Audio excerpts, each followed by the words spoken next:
Today, I am at the American Physical Society with one of the best physics teachers that I know, arguably the best physics teacher in Long Island, arguably the best physics teacher in America.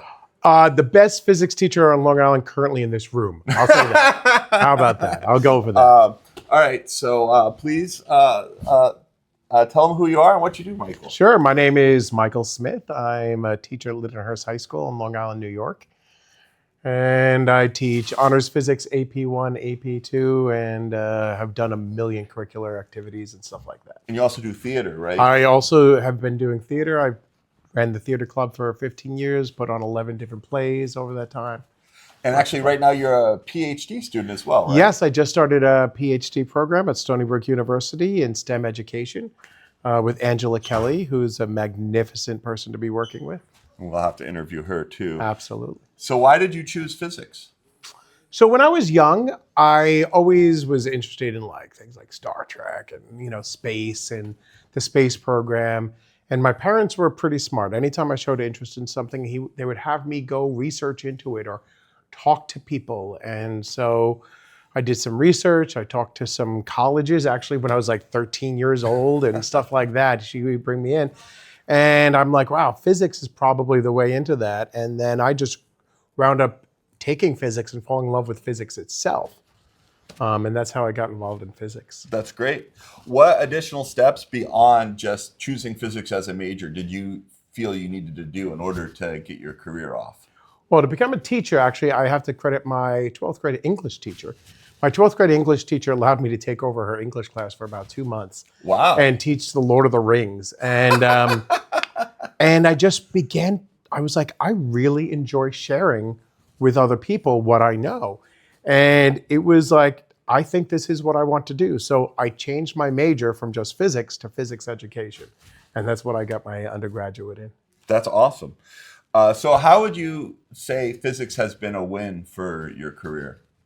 I mean, my entire career is really about teaching physics. So obviously that's huge. But it's also just the connections I can make with the real world and the kids and really bring to them like a wonder and an excitement and a sense of understanding that I love seeing that on the kids' face. I love like when the marble rolls off the table and goes right into the cup where they placed it.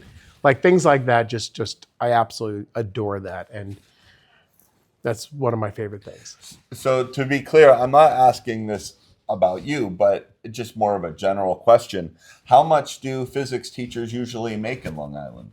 On Long Island, we do fairly well. I mean, all teachers will make the same salary. We don't distinguish, and I prefer we don't distinguish between different things.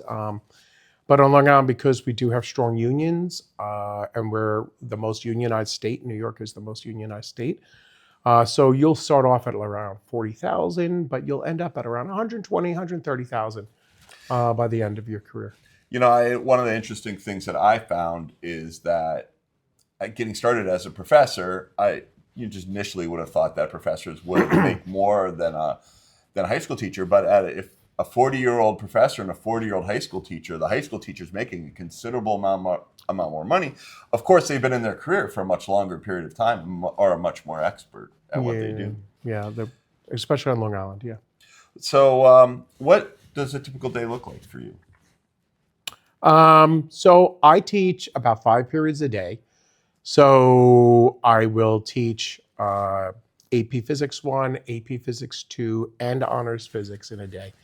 So that's 3 different preps, which means that every time I have a free moment, it's usually me either planning or grading or giving extra help. Okay. And then often I will stay after work because I don't like bringing work home, and I'll stay after work to finish up anything I don't finish during the day. But I have a general policy, an open door policy for my students. If they have any problems with anything in their life, they can come into my room, not just physics. And students do take advantage of that, which is wonderful. And it does help me build connections with my students. But it also does mean that sometimes I got to stay later to do the work that I didn't get done. So I know I'm putting you on spot here, but do you have a funny story about your career that you'd want to share? Or Oh, I have a million funny stories. I don't know how many of them I can share. But I will say that I do have another little fun thing that I do is that if some student says something absolutely off the wall crazy, I ask them if they want to print it out and put it up on my wall. that's great. And I have on the wall like a whole bunch of things that kids have said and done. Like when I was trying to get to why diamonds were so precious and how much people love diamonds, I was trying to get into index refraction. One kid chimes in, because clams can't keep making them. And I'm just like, okay, you're right, because clams don't make diamonds or pearls, and so let's get into that, or various different things that kids will have said over the years. But like, I don't know, there's a lot of funny things, but mostly it's just joy. Most of what I get out of my career is joy. Like 2 years ago, to plug you, when I went to Cosmic Pathways, we. On the train ride home, my kids were saying, this was the best field trip I've ever been on, because they got to experience physics. They got to see college people involved in projects. And so when I can bring them to that, or I brought them to Stony Brook University, we had a quantum day out there where they were working on like looking at muon streams and, trying to find muons. And, the kids just love that stuff. And they get so excited when they get to actually see real science happening. So that's really, it's more than funny. It's more about the joy, the absolute joy that I get from my job. So Cosmic Pathways Chicago is October 17th, and Cosmic Pathways New York is November 7th. I'm very thankful to Michael for being part of the team that's putting together Cosmic Pathways New York City.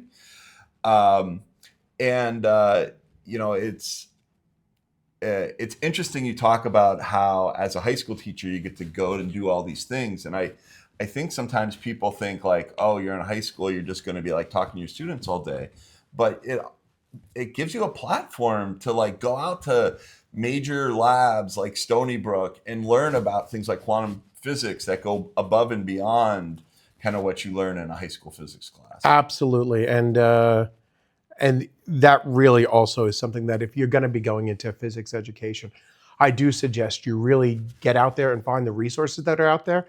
Don't just stay in your little classroom thinking you're all by yourself. Reach out, talk to other physics teachers. What do you do? Take your kids to maybe an amusement park to show them the rides and how that relates, or take them to a lab if you can. Take them to a college. Kids will really enjoy having that experience, and you can really tap into some amazing things. So what's one thing you wish you knew when you were in college?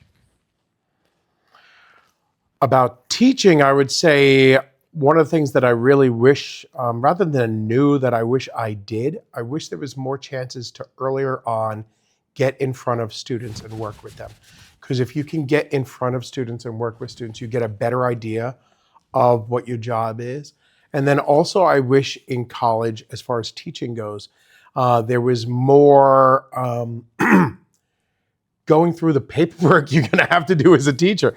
Because you get hired, and I don't know, maybe some schools are different, but I found you get hired and they just expect you to know everything that you need to do or look it up on your own. And you wind up going to other teachers like, how do I fill out a form for a field trip? How do I do this? How do I, So a lot of that stuff for education, I wish I had gotten into. As far as physics, I wish my program for physics education was more focused on broad conceptual classes, rather than going straight into just engineering physics 1, 2, and 3, and then all the upper stuff.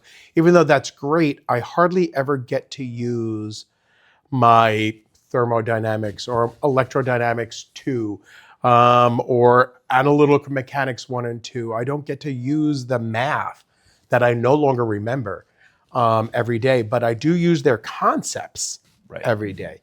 And so I do wish that in my training, it was more conceptual based with the math add-on as well, but more focused on a wider swath of conceptual physics, because for high school, that's really what you're going to be working on. And over the last 30 years, some of that has changed, right? Yeah, I'm also old. I'm 54 years old. So like my kids, whenever my kids say, oh, could you help us with calculus? I'm like, I might be able to. Last time I took a calc class was 1990. But hey, come on, let's bring it in. You integrate this, then there's a rule. I don't know what the rule is.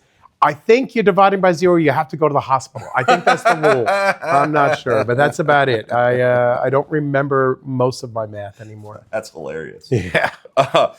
What advice do you have for a student who's just starting out? If you're starting out in physics, again, whether it be physics or education, make connections with everybody. Absolutely. Make study groups. They're like the greatest thing in the world. And nowadays, you can make study groups so much easier. Working, and make sure you work through the stuff, with them and talk about it. Don't just go to class, but talk about what you're learning. Really engage in the thought process that goes behind it. And if you want to get into education, do everything you can to try to get in front of students whenever somebody gives you the chance. If you have a local high school that will let you come in and help with the labs or something like that, get you into the class to work with the students, tutor students. That's the way I made side money when I was in college. I would tutor high school students for $10 an hour, because it was more than I was making. Much more now. now I'm like, $100, but but like back then in the late 80s, early 90s, it was, just give me $10 and I'll come over and I'll help you get through high school physics. So that helps you understand what the students don't understand. And that's really what you need to do to be a good educator. This has been amazing. Thank you so much. Always a pleasure with you, Matt. All right. Take